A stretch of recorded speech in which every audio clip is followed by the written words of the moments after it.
반갑습니다. 민심쇼 시즌3 6화의 진행을 맡은 감독란입니다.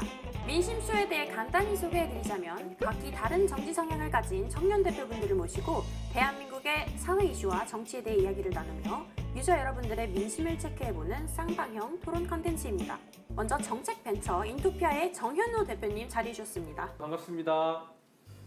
다음은 강민진 청년정의당 대표님 오늘도 자리해 주셨습니다. 네, 안녕하세요. 반갑습니다. 지난 회차에 이어 박영훈 더불어민주당 전국 대학생 위원장님 자리해 주셨습니다. 네, 여러분 안녕하세요. 공정개혁포럼 이사이신 전국진 위원장님 자리해 주셨습니다. 예, 반갑습니다. 먼저 전자발찌 훼손 살인 사건의 경찰 그리고 법무부의 책임론에 대해 이야기를 나눠보겠습니다. 위치 추적 전자발찌를 끊고 도주했다가 이틀 만에 경찰에 자수한 전과 14번 강목 씨가 도주 전후로 여성 2명을 살해하는 사건이 일어났습니다.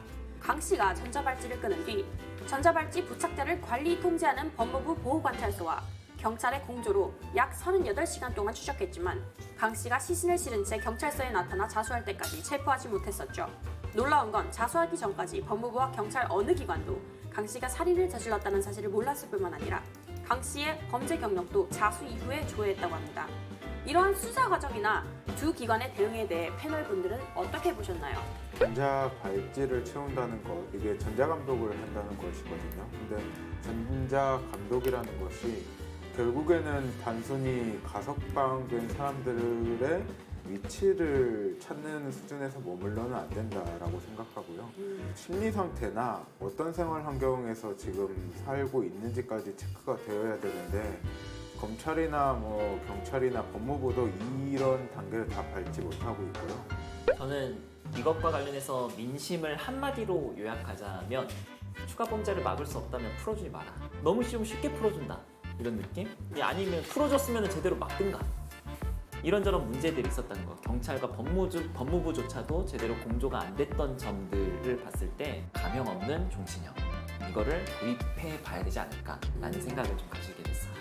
네, 이제 말씀 주신 것처럼 형을 더 강화해야 된다. 이렇게 여론이 있는 것도 사실이지만 어떻게 하면 재발을 하지 않을 수 있을 것인가 라는 차원에서 도입된 것 중 하나가 이 전자발찌 제도인데 좀 더 촘촘하게 어떤 부분이 비어 있었는지 대책을 마련해야 된다. 이렇게 좀 생산적으로 논의가 이어져야 될 것 같습니다.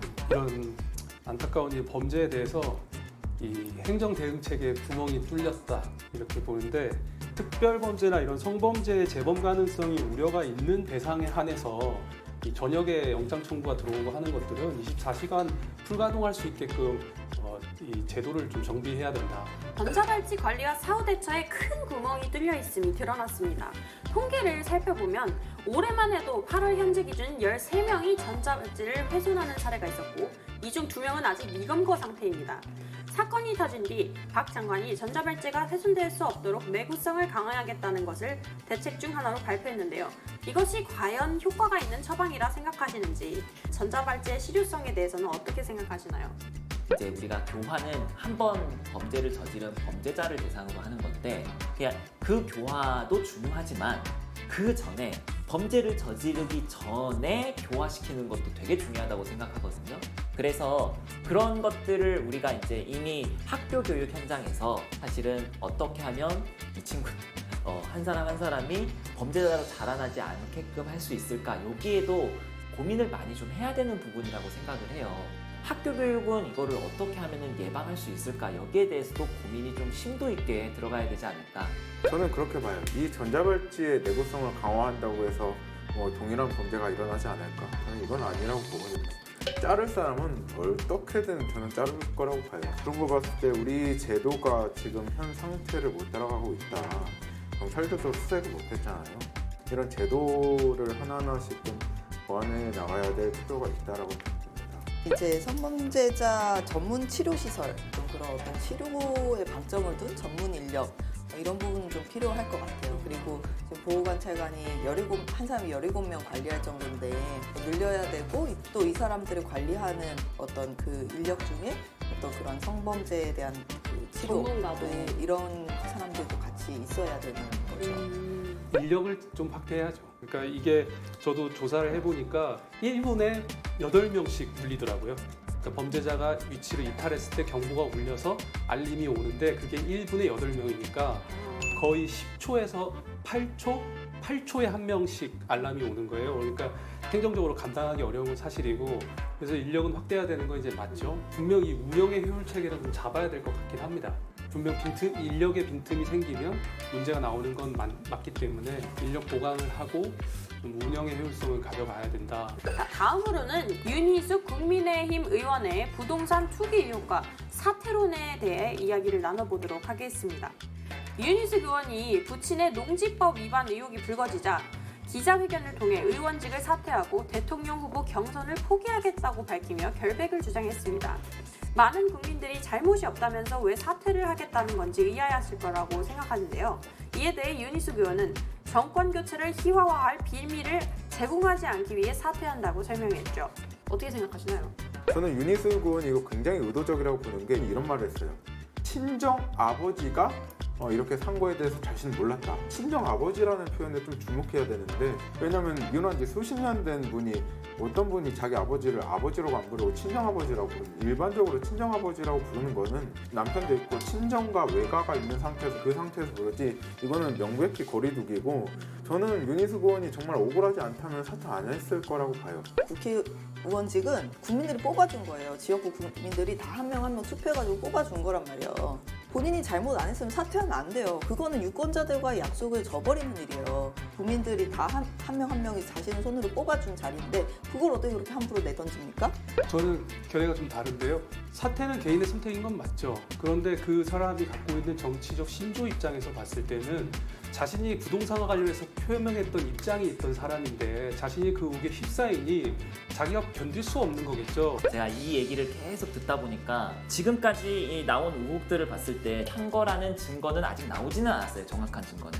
결과적으로 봤을 때 이게 상속 대상이 되는 것이고 그래서 자기한테 이득이 돌아온 거라고 이렇게 볼 수도 있다라는 그런 지적에 본인도 고개를 끄덕였을 거예요. 그리고 또 다른 하나는 결국은 공직자들은 자기 가족들 관리도 해야 되는 입장이 되는 것인데 그렇죠. 가족 관리에 어떻게 보면 이제 실패했다라고 볼 수 있는 여지가 있기 때문에 그런 부분에 있어서 자기가 책임을 진다라고 볼 수도 있는 거예요. 섣불리 사퇴안을 통과시킬 경우 내로남불 논란에 휩싸일 수 있기도 하고 또한 이 사퇴 쇼에 동참하지 않겠다라는 입장도 있고요. 윤희숙 의원의 사퇴는 어떻게 처리되는 것이 맞다고 판단을 하시는지 그리고 이제 국회에서는 결과적으로 어떻게 처리될 거라고 생각하시나요?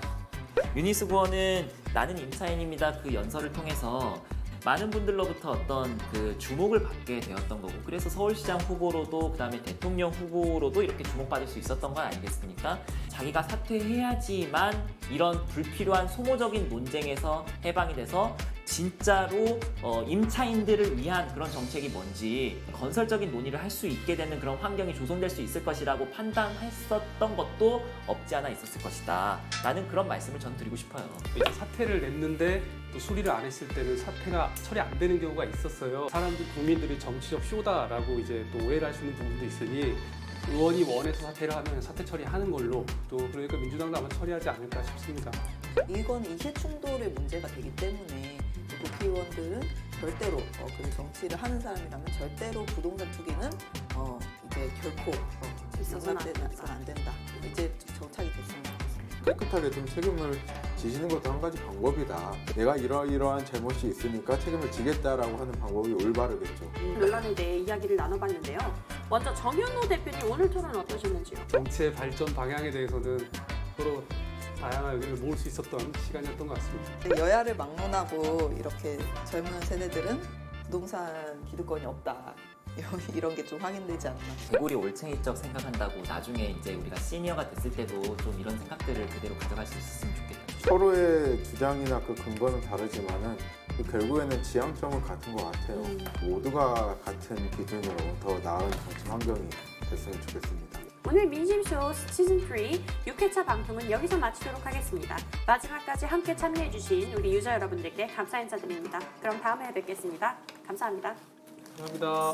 수고하셨습니다. 수고 많으셨습니다.